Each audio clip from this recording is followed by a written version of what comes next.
Emily stood in front of the mirror, clutching the trimmer with trembling fingers. Her brown locks cascaded down her shoulders, but her eyes reflected resolve mixed with vulnerability.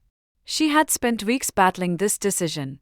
Her life had been spiraling, weighed down by expectations, societal beauty standards, and her own self-doubts. The room was quiet except for her steady breathing. The trimmer burst to life in her hand, a sound that seemed to echo her determination.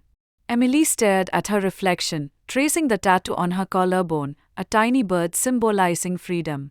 She whispered, "This is for me."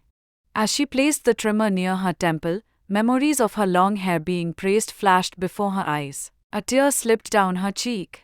The first locks fell, spiraling to the sink. She felt an odd mixture of fear and liberation. This was not about beauty, it was about reclaiming herself.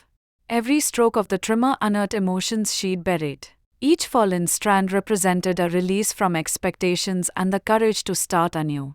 She paused to look at herself mid-process, her hair uneven and patchy. "It's not perfect, but it's me," she thought, a faint smile appearing. By the time she reached the back of her head, she was no longer trembling. Her movements were firm, purposeful, as if she was erasing years of pain. The pile of hair grew larger, and the weight on her chest lighter. Emily's reflection revealed not a broken girl, but a brave one. The mirror didn't judge, it reflected her truth. She ran her hand over her newly shaved scalp, her eyes shimmering with pride. "I am more than my hair," she whispered. For the first time in years, she felt she had control over her narrative. The sunlight streamed through the bathroom window, casting a glow on her face. Emily felt as if the light was celebrating her transformation.